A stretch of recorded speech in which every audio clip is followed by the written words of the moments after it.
Pas plus, on verra après. C'est à vous, je vous pose des questions.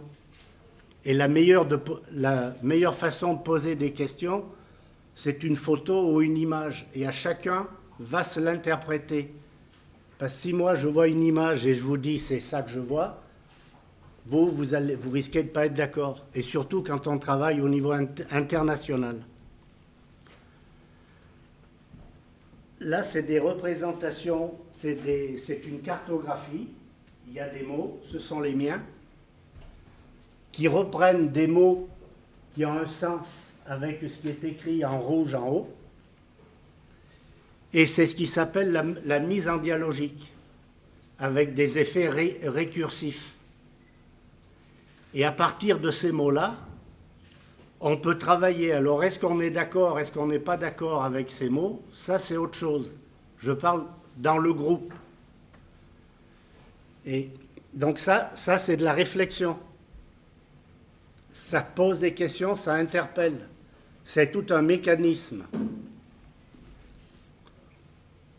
Alors, une fois qu'on a travaillé, qu'on a délimité oralement, en groupe, les mots qui ont été mis, qui sont validés dans le groupe de travail, on passe un peu de temps à les formaliser par écrit, par des phrases courtes et claires, pour éviter d'avoir des conflits d'intérêts après, de revenir en disant « Oh, je ne comprends pas, ce mot, on ne l'a pas défini comme ça », ou cette expression.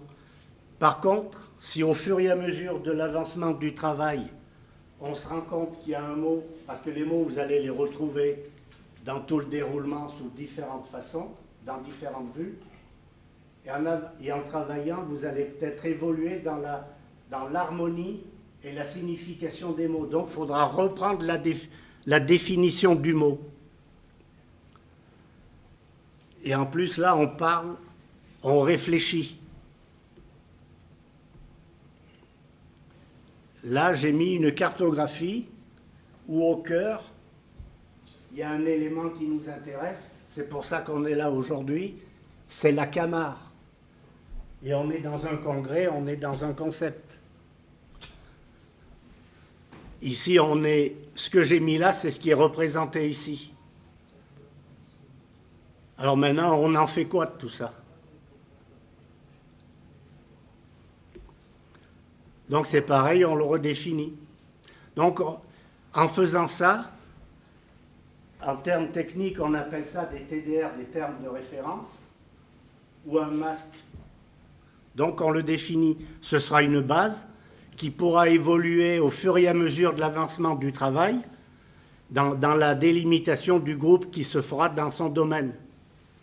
Mais ça sera la base. Mais la base, elle est évolutive dans le projet. Là, je ne sais pas ce que ça vous représente, ça, mais ça doit vous représenter quelque chose.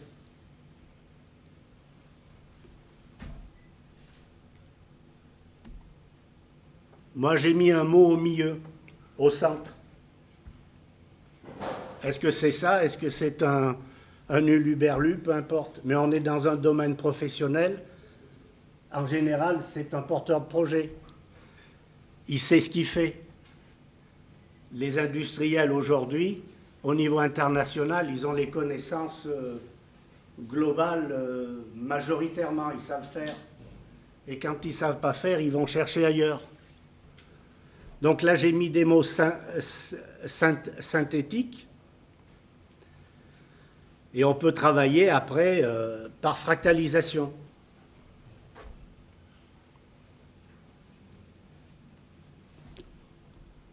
pareil. On délimite, on est d'accord, on n'est pas d'accord. Ça, c'est une image. On est dans l'investissement. Donc si on commence petit, c'est-à-dire on veut faire peut-être quelque chose de plus grand. Comme par hasard, quand il y a un projet, le projet il vient d'entreprises, de gens qui sont scientifiques ou dans le social ou dans différents domaines. Ils connaissent très bien leur dossier, mais il y a une grosse problématique, c'est faire comprendre un dossier technique à un banquier ou à un financier. Peut-être que le financier et le banquier ou l'investisseur n'a pas du tout les mêmes conceptions et les mêmes finalités que l'industriel qui, lui, ou l'artisan, qui est content d'avoir fait une connaissance technique nouvelle, une innovation, il a dépensé 90% de son énergie, il est épuisé.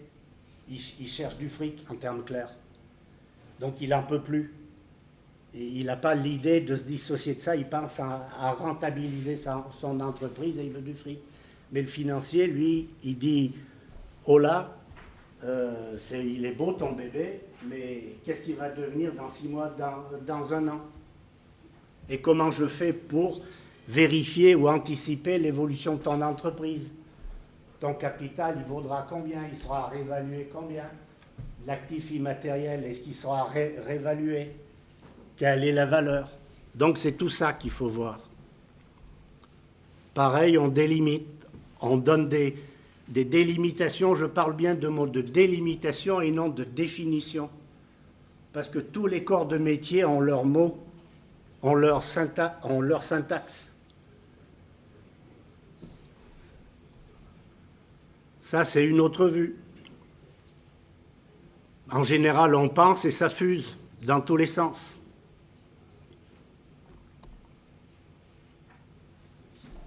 Donc là, je vous montre cette cartographie où il y a le dossier projet, puis après, il y a le dossier financier. Comment on gère ce conflit? Comment on fait transférer tout ça?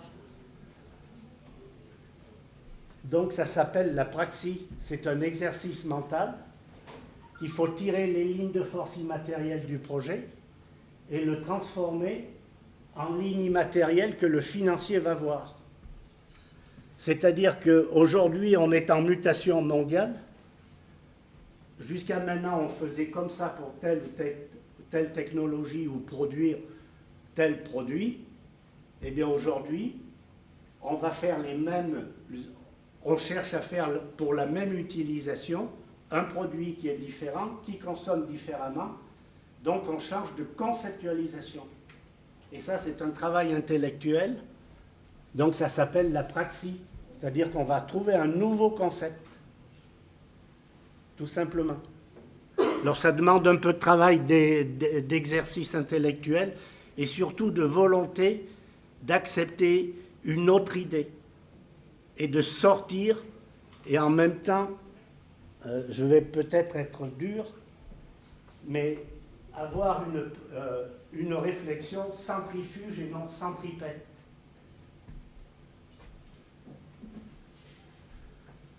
Donc moi j'ai mis des mots, c'est mes mots, enfin c'est... Donc tout ça c'est un travail très important qui est nécessaire à accompagner pour une entreprise, ça dépend ce qu'elle veut faire, peu importe. Il y a le souci du financier.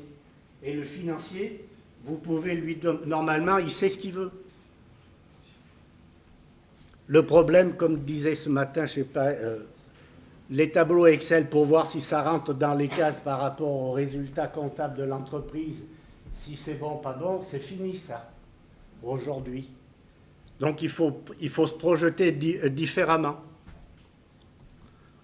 Là, donc, c'est la même chose. Il faut expliquer, il faut discuter, on rédige ça, on valide ça. Ça, c'est significatif. On veut aspirer un peu d'argent. Donc, c'est la levée de fonds.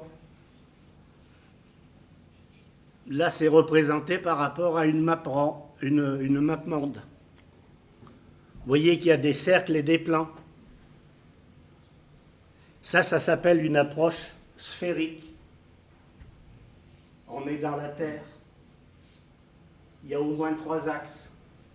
Et il y a des mots. Et si vous prenez un plan sur la sphère, il y a 360 degrés.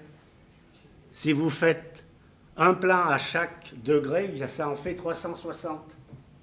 Par rapport à un thème, une thématique qui est mise au centre, si vous voulez après, vous projetez 360 par là, il y a 4, 6, il y a 6 définitions, 6 mots sur un cercle, multiplié par 360, vous pouvez vous rendre compte de ce que ça donne comme indication par rapport à ce mot centre, à ce mot cœur, pour avoir des éléments. Et en travaillant, tout seul, vous vous direz, mais ça va pas ou ça va. Par contre, l'intelligence humaine, quand elle aura fait 3-4 cercles, elle ne pourra plus. Donc ça, il faut passer le bébé à un autre, ou différemment.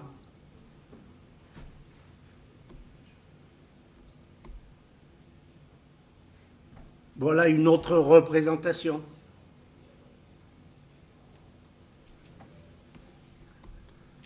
Alors je vais revenir là-dessus.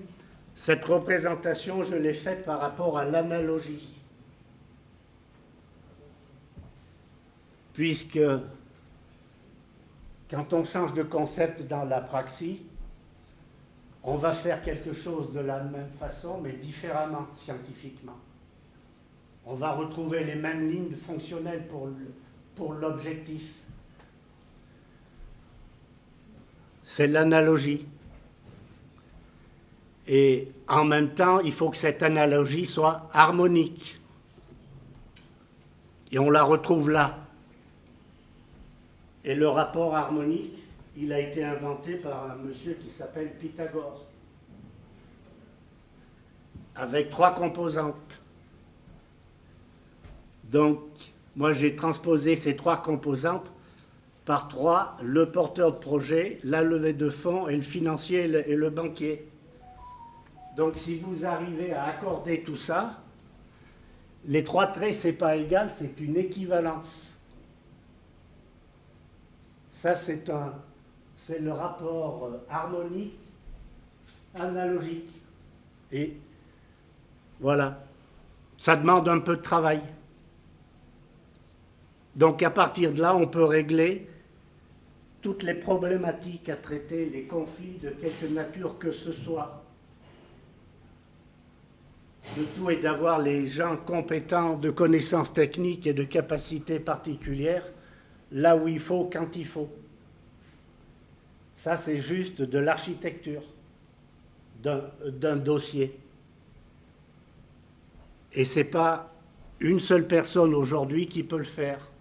Il faut qu'il y ait plusieurs métiers, plusieurs connaissances. Et l'informatique aidant aussi.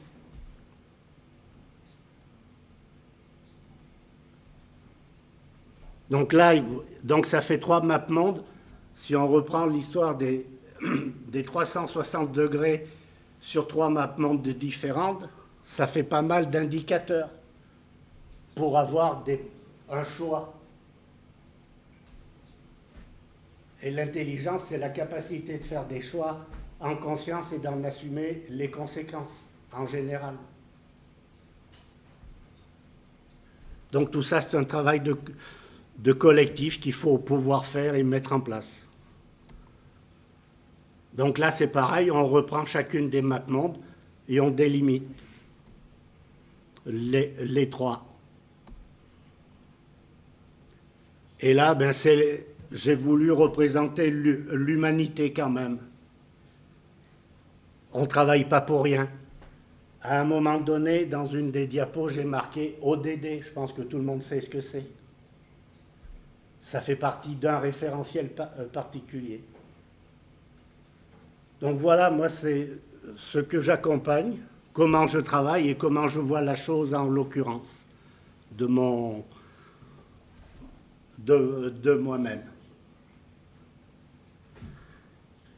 Je dirais que je ne suis pas là vous avez pu vous en rendre compte, je n'explique rien. Je suis dans la compréhension, je vous demande de comprendre. Tout simplement. Donc, vous pouvez me poser les questions où moi j'estime avoir fait ma présentation.